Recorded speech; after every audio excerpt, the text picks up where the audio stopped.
If you've ever been curious about which app someone's running on their phone or needed to know what vulnerabilities might be present, we'll show you how to analyze traffic with Wireshark and determine what app someone is running on this episode of Cyber Weapons Lab.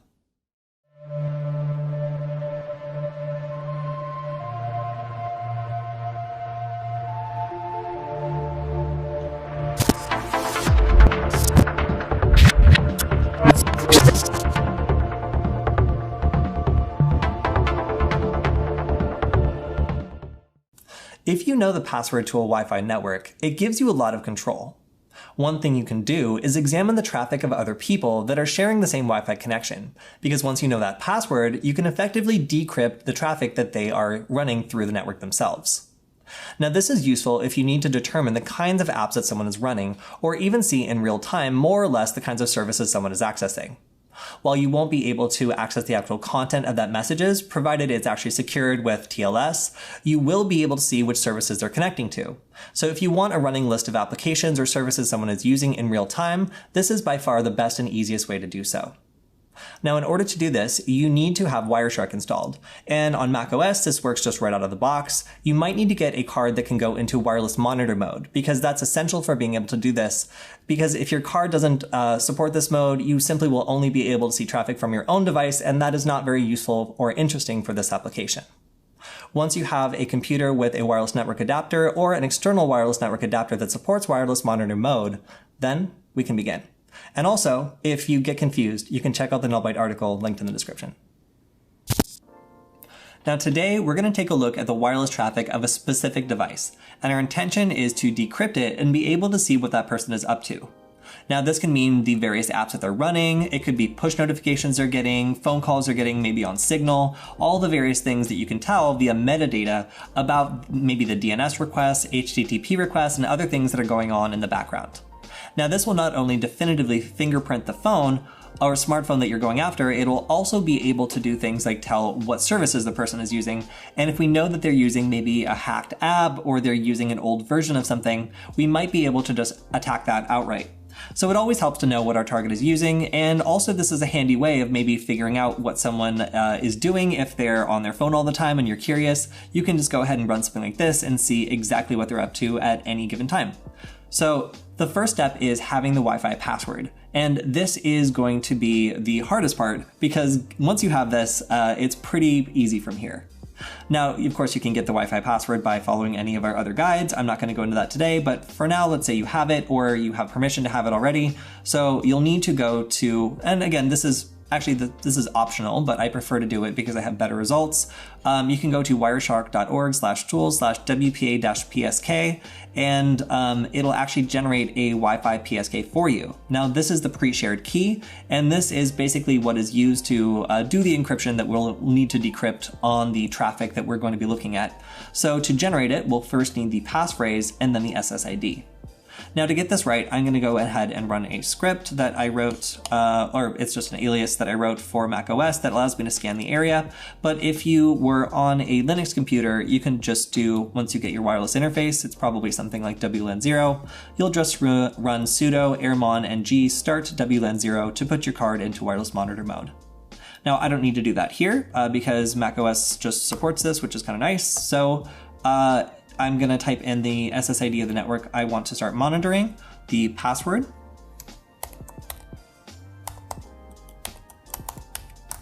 and then I'll generate a PSK here.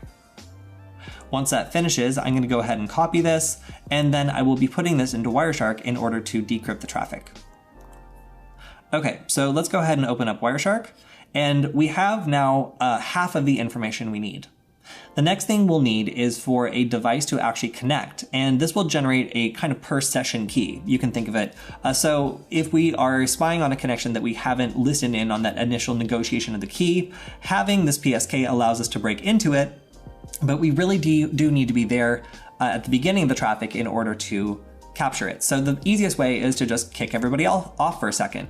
Although if you're patient, everybody will eventually disconnect and connect to the network naturally over time. But if you're impatient, you can kick them off really quick. Most people don't even notice because their device will automatically reconnect, and then you'll have the key you need to start listening in on their traffic. So we'll go ahead and start listening, and this is all just a bunch of stuff. We can see there are no there's nothing that we can actually see IP addresses for. So we'll need to take down the EAPOL, EAPOL traffic in order to do so. Now, if we start listing in for EAPOL traffic, we should be able to see when a new device connects to the network. So I'm going to go ahead and try to connect on my phone and see if that shows up. There we go. And I see traffic connecting to the network. Okay, so now we have a device that is connected to the network. And if we've successfully set the PSK, which we'll do in a second, we should be able to decrypt it. So I'm going to go into Preferences under Wireshark. I'll go into Protocols, go down to IEEE 802.11, and then go ahead and make sure Enabled Decryption is selected. I'm going to deselect it for a second, hit Edit, and then go to WPA PSK. Now this is where you're going to paste in the key that we generated, press Tab, and then press OK. Now I'm going to press OK, and just to be sure that it's going to try to rescan this, because I have issues sometimes with it not doing so, I'll go back into Preferences, go back to the Protocols, and then enable it. And this is just because I'm doing a demo. Normally you don't have to do this, but I just want it to work. So if you see rescanning, then usually that means that it's managed to actually decrypt some traffic. And now if I type in DNS, if I see something, then that should mean, there we go, we've been able to decrypt the traffic from this device. Now, all right, let's take a look and see what's going on here. We have a couple different sources and destinations. We are now able to sniff traffic from the device 192.168.0.41. So let's get to know our good old 192.168.0.41. So these are all DNS queries, which we can see by typing in DNS here. And if we click on the domain name system query option and then look at the query, we can see exactly what it's requesting. And that is really interesting information because it'll let us know what's running on the device. So let's go ahead and click through here and see if we can actually find some interesting information about the services that are running. So we can see Google, we can see more Google, a whole lot of Google, Gstatic. All right, you kind of get the picture. A lot of Google. Oh, here we go, Sonos. So here we can see two things. Oh, there we go. So we have AT&T. So this is an AT&T device. We have Sonos installed. So we have the Sonos app. That's good to know. We have, let's keep going, an Android device. We have Wikipedia being connected to. And so this can start to tell us exactly what's going on with this tool, or rather with this device, and what kinds of services are being accessed by the sorts of DNS requests that are being made. Now, one thing I can do is I can also go ahead and, well, first I'm going to open up a couple different apps. I'm going to open up, let's do Snapchat, and I'm going to open up maybe Eventbrite. Okay, so I've opened up a couple apps. I'm going to stop the traffic because we're really taking in a lot. It's starting to run a little bit slow. And I'm going to take a look and see if we can identify what is being accessed here.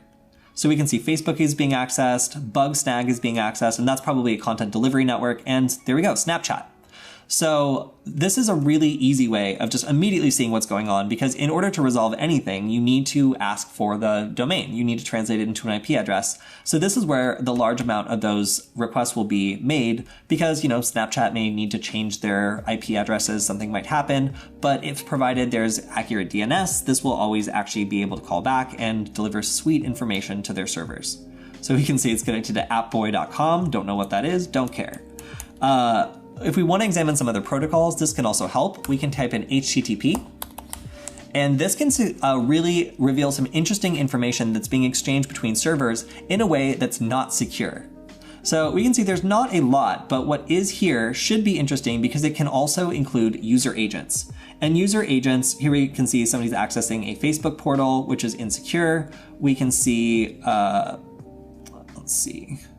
Here we go. So here's a user agent. So this is Linux, Android version 8.0, Apple WebKit, and this is being accessed via like Chrome. So this is all information we can use to identify the device, in particular right here. The SMG950U, that is the model number. So we're dealing with the Samsung phone, and we can even trace it back to the specific model number just by looking at the wireless traffic.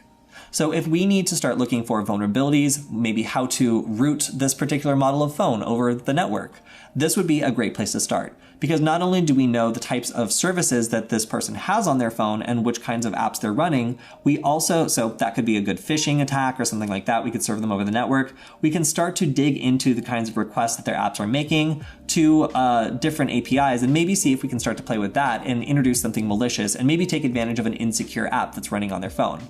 In particular, if they're running a pirated app or something like that, or if they're just running one that doesn't care about security, you may be able to intercept traffic and start to inject things or take advantage of other vulnerabilities.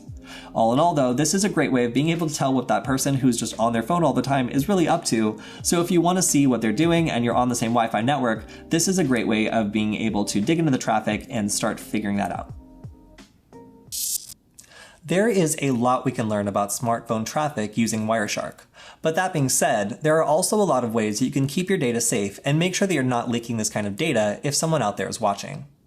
Now, the best way to do this is, of course, to use a VPN. This will encrypt all of your traffic over all of the various mediums you use. So even if you have to use a hotspot that you don't totally trust, you won't be just having all your data out there unsecured. Now, another thing you can do is make sure that you use your phone's connection rather than connecting to random hotspots if you're not sure about things. So if you have a reliable data connection, you should probably just switch to that rather than using a sketchy Wi-Fi connection. That's all we have for this episode of Cyber Weapons Lab. Make sure to like, comment, and subscribe. And if you have any questions, you can check out the Nullbyte article linked in the description. You can also hit me up and tell me any ideas for future episodes on Twitter @CodyKinsey, because I'd love to hear from you. We'll see you next time.